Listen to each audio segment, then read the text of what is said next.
ప్రభువు పేరిట మీ అందరికీ ఈ రాత్రి కాలపు శుభములను వందనములను తెలియజేస్తున్నాను.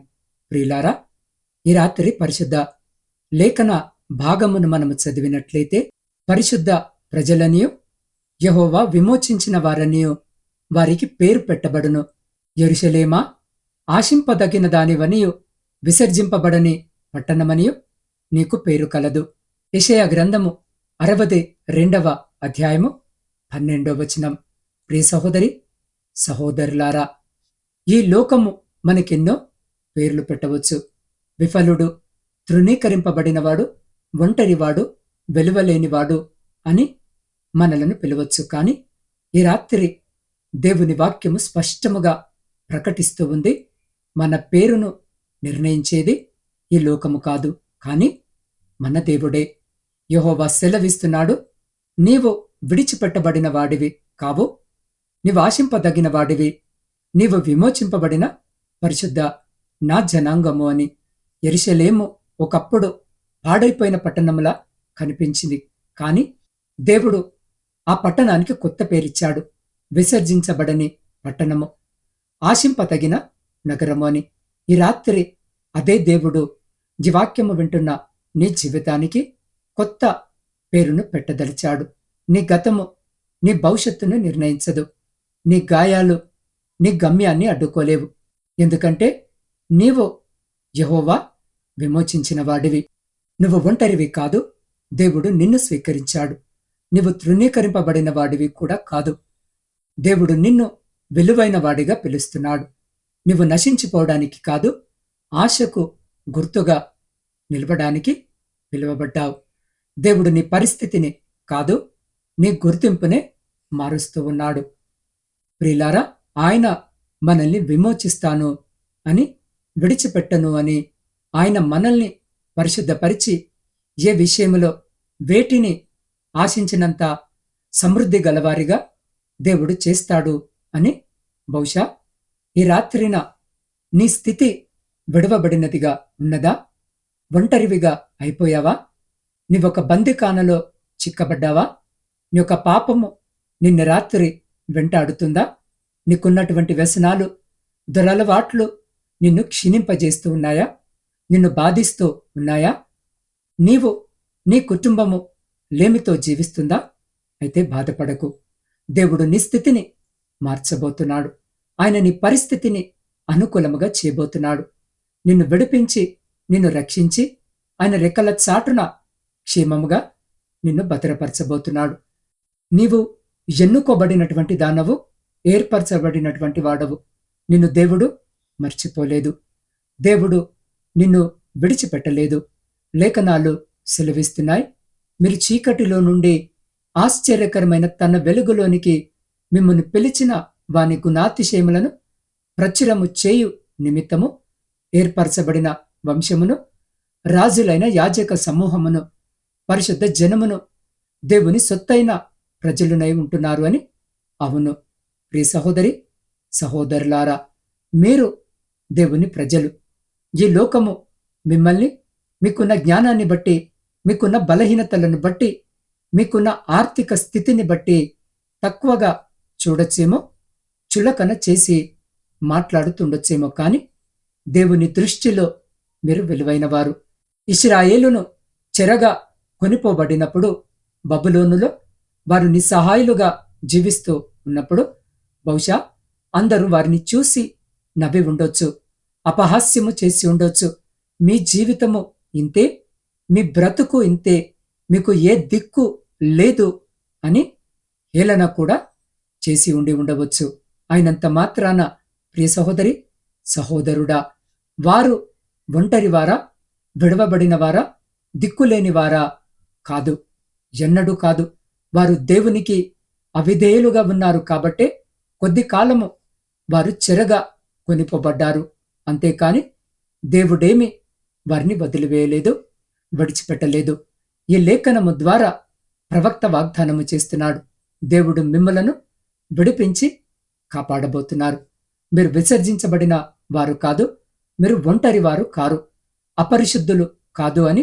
అనగా దేవుడు ఇశ్రాయేలును ఆ బందికానాల నుండి రక్షించబోతున్నాడు, కాపాడుతున్నాడు అని ప్రవక్త ప్రకటిస్తూ ఉన్నాడు.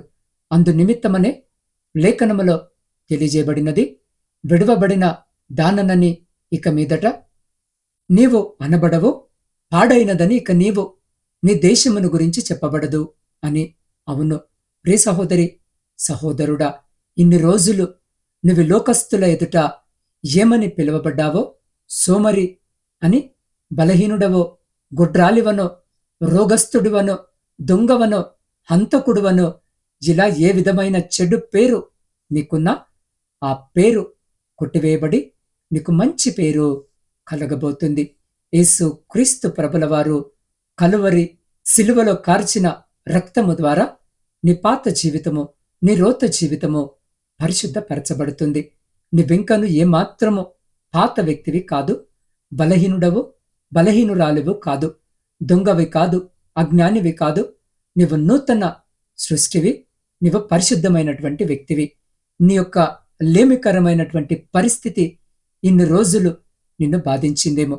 నువ్వు పేదవాడివని, నీ కుటుంబాన్ని పోషించలేవని, అసమర్థుడివని బహుశా ఈ లోకము అంటుండొచ్చు. కాని దేవుడు నిన్ను సమృద్ధిలోనికి నడిపించబోతున్నాడు. తన యొక్క మహిమైశ్వర్యములో మీ ప్రతి అవసరతను తీరుస్తాడు.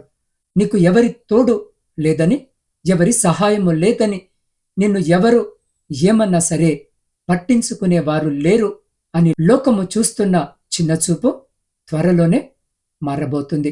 సర్వశక్తిమంతుడైన యేసయ్య నీ పక్షమున ఉన్నాడు అని ఈ లోకము తెలుసుకోబోతుంది. కాబట్టే ఈ వాక్యము వింటున్న నా ప్రియ సహోదరి, సహోదరుడా, దేవుడు నీతో ఉన్నాడు, నీ మొర వింటున్నాడు, నిన్ను విడిపించబోతున్నాడు, నిన్ను స్వస్థపరచబోతున్నాడు అని విశ్వాసముతో జీవించు. భయపడకు, ఏ విషయాన్ని బట్టి కలవరపడకు. ఎందుకంటే దేవుడు నిన్ను నడిపిస్తాడు. కాబట్టి ప్రియ సహోదరి, సహోదరుడా, ఈ రాత్రి నీ హృదయములో ఇలా అనిపిస్తూ ఉందా? నేను విసర్జింపబడిన వాడనేమో, విసర్జింపబడిన దానినేమో, దేవుడు నన్నింకా ప్రేమిస్తున్నాడా అని. అవును ప్రియ సహోదరి, సహోదరుడా, ప్రభు సెలవిస్తున్నాడు, నీవు నా పరిశుద్ధ ప్రజవు అని, నీవు నేను విమోచించిన వాడివి అని, నిన్ను నేను వదలను అని. ఈ క్షణములో ఈ వాక్యము వింటున్న నీ స్థలములోనే తల వంచి ప్రార్థించు. నీ జీవితాన్ని క్రీస్తు యేసు చేతిలోకి అప్పగించు. నీ పాత పేరు, నీ పాత గాయాలు, నీ పాత అపవాదాలన్నిటినీ ఈ రాత్రి విడిచిపెట్టి ఆయన పాద సన్నిధిలో కళ్ళు మూసుకొని నాతో పాటు ఈ మాటలు చెప్తారా? ప్రభువా, యేసయ్యా, ఈ రాత్రి నా జీవితానికి నీవిచ్చిన కొత్త పేరును స్వీకరిస్తున్నాను తండ్రి. నేను విసర్జించబడిన వాడిని కాదు, విసర్జించబడిన దానిని కాదు, విమోచింపబడిన పరిశుద్ధ ప్రజను అని నమ్ముతున్నాను. నా జీవితాన్ని నీవే నడిపించు ప్రభు అని మీరు చెప్పగలిగినట్టయితే, ప్రియ సహోదరి, సహోదరుడా, ఈ రాత్రి నుంచి నీ జీవితముపై ఒక ప్రకటన చేసుకో. నేను యెహోవా విమోచించిన పరిశుద్ధ జనాంగము అని, నేను ఆశింపతగిన వాడిని అని, ఆశింపతగిన దానను అని, నేను విసర్జింపబడని వాడనని, నేను విసర్జింపబడని దానినని. దేవుడు నీ పేరును మార్చినప్పుడు నీ కథ కూడా మారుతుంది. కాబట్టి ప్రియ సహోదరి, సహోదరుడా, ఈ రాత్రి ఈ వాక్యము వింటున్న నీవు ఏ స్థితిలో ఉన్నా సరే, ఏ స్థలములో ఉన్నా సరే, మోకరించగలిగితే దయచేసి మోకరించి నాతో పాటు ప్రార్థనలో ఏకీభవించండి. పరిశుద్ధుడా, ప్రేమ నమ్మకము కలిగిన మా ప్రియ పరలోకపు పరమ తండ్రి, మీ శ్రేష్టమైన జీవము కలిగిన నామాన్ని బట్టి స్తుతులు, స్తోత్రాలు, వందనాలను చెల్లించుకొనిచున్నాం. అయ్యా, మా కొరకు ప్రాణము పెట్టి తిరిగి లేచిన తండ్రి, నీకే కృతజ్ఞతా వందనాలు. అయ్యా, ఈ రాత్రి మా మొరను ఆలకిస్తున్నవాడా, నీకే వందనాలు. ఈ రాత్రి మీ లేఖన భాగము ద్వారా మీరు మాతో మాట్లాడారు, మమ్మల్ని ఎంతగానో బలపరిచారు. అవును ప్రభువా, మా పేరును మీరు మారుస్తారని, అయ్యా, మంచి పేరు మాకు కలగబోతుందని మీరు మా కోసము కలువరి సిలువలో కార్చినటువంటి రక్తము ద్వారా మా పాత రోత జీవితము పరిశుద్ధపరచబడిందని, అయ్యా నీవింకను ఏమాత్రము పాత వ్యక్తివి కాదని ఈ రాత్రి మీ పరిశుద్ధ లేఖన భాగము ద్వారా అయ్యా మమ్మల్ని ఎంతగానో ఆదరించిన మీ గొప్ప ప్రేమను బట్టి మీకే కృతజ్ఞత వందనాలను చెల్లించుకొనుచున్నాం. అవును తండ్రి, ఈ లోకములో మమ్మల్ని ఆదరించేవారు లేరు, మమ్మల్ని అర్థము చేసుకునేవారు లేరు అయ్యా. తండ్రి, అవసరతలు తీర్చేవారు కూడా లేరు. కానీ అయ్యా, అంతము వరకు నీవే మాకు తోడుగా ఉంటావని వాగ్దానము చేసిన దేవుడవు. మా జీవితాలు బాగు చేస్తానని, మా జీవితాలను తండ్రి మారుస్తానని అయ్యా ఈ రాత్రి ఎంతగానో తండ్రి మాతో మాట్లాడి మమ్మల్ని ధైర్యపరిచిన విధానమును బట్టి నీకే కృతజ్ఞత వందనాలు అయ్యా. ఎంతమంది బిడ్డలైతే ఈ రాత్రి వాక్యమును విని ప్రార్థనలో ఏకీభవిస్తున్నారో ప్రతి బిడ్డను మీరే పేరు పేరున దీవించండి, ఆశీర్వదించండి, బలపరచండి, మీ కృపచేత నింపమని వేడుకొనిచున్నాం. దేవా, రాత్రి ప్రయాణాలు చేస్తున్న ప్రతి బిడ్డ ప్రయాణమును మీరు జ్ఞాపకము చేసుకొని క్షేమకరమైన ప్రయాణము బిడ్డలకు దయచేయమని వేడుకొనిచున్నాం. దేవా, వ్యవసాయదారులను జ్ఞాపకం చేసుకోండి. వారు చేస్తున్న పనంతటిని ఆశీర్వదించి వారి సమస్తమును మీ కృపలో భద్రపరచండి. ఉద్యోగము లేని ప్రతి బిడ్డకు ఉద్యోగము దయచేయండి. విద్యార్థులను జ్ఞాపకము చేసుకోండి. పరీక్షల కొరకు సిద్ధపడుతూ ఉండగా, పరీక్షలు రాస్తూ ఉండగా బిడ్డలకు మీరు తోడుగా ఉండండి. మీ జ్ఞానము చేత నింపి బిడ్డలకు మంచి ఆరోగ్యాన్ని దయచేయమని వేడుకొనిస్తున్నాం. దేవా, శారీరక మానసిక బలహీనతలతో అయా బిడ్డలు బాధపడుతూ ఉండగా ఈ రాత్రి బిడ్డలను దర్శించి అయా బిడ్డలను మీ గాయపడినటువంటి పరిశుద్ధమైన హస్తముతో తాకి శీఘ్రమైనటువంటి స్వస్థతను, మంచి ఆరోగ్యమును బిడ్డలకు దయచేయండి. ఆ బిడ్డలకు వైద్య పరిచయం అందిస్తున్న ప్రతి బిడ్డను, వారి కుటుంబాలను కూడా జ్ఞాపకము చేసుకోమని వేడుకొంచున్నాం. దేవా, వివాహాలు జరిగి సంవత్సరాలు గడుస్తున్న గర్భఫలములు లేక కన్నీటితో మీ వైపు చూస్తున్న ప్రతి బిడ్డ గర్భాన్ని ముట్టి ప్రతి బిడ్డకు గర్భఫలము దయచేయండి. అయ్యా, కుటుంబ పోషణకై కుటుంబాలను వదిలి దూరదేశాలలో ఉద్యోగాలు చేసుకుంటున్న ప్రతి సహోదరుని జ్ఞాపకము చేసుకోండి. అయ్యా, కుటుంబ పోషణకై నా తండ్రి అయ్యా బిడ్డలు తెలియని పరాయి దేశంలో ఒంటరిగా ఉంటూ ఉండగా నా తండ్రి బిడ్డలకు మీరు తోడుండండి. వారి యజమానులు, వారి పై అధికారులు వారి పట్ల కృపను, కనికరమును, జాలి, దయ, ప్రేమను చూపించలాగున అయ్యా వారి మనసులను మార్చండి. నీ బిడ్డలు నా తండ్రి నీతి న్యాయము కలిగి అయ్యా పనిచేయలాగున ఆశీర్వదించండి. వారి చేతుల కష్టారితమును రెండంతలుగా దీవించండి. వారి కుటుంబాలను కూడా జ్ఞాపకము చేసుకుని మీ కృపలో భద్రపరచమని వేడుకొంచున్నాం.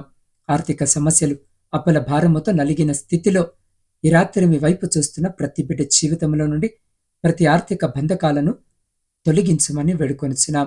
దేవాంధకార సంబంధమైన శక్తుల ద్వారా, మంత్రశక్తుల ద్వారా బాధింపబడుతున్న ప్రతి బిడ్డను కూడా ఈ రాత్రి మీ హస్తాలకు అప్పజెప్తున్నాను. ప్రతి బంధకాల నుంచి బిడ్డలను విడిపించి ప్రతి అంధకార సమస్యలన్నింటినీ కూడా మీ పరిశుద్ధాత్మ అగ్ని చేత కాల్చివేయమని ప్రార్థిస్తూ ఉన్నాం.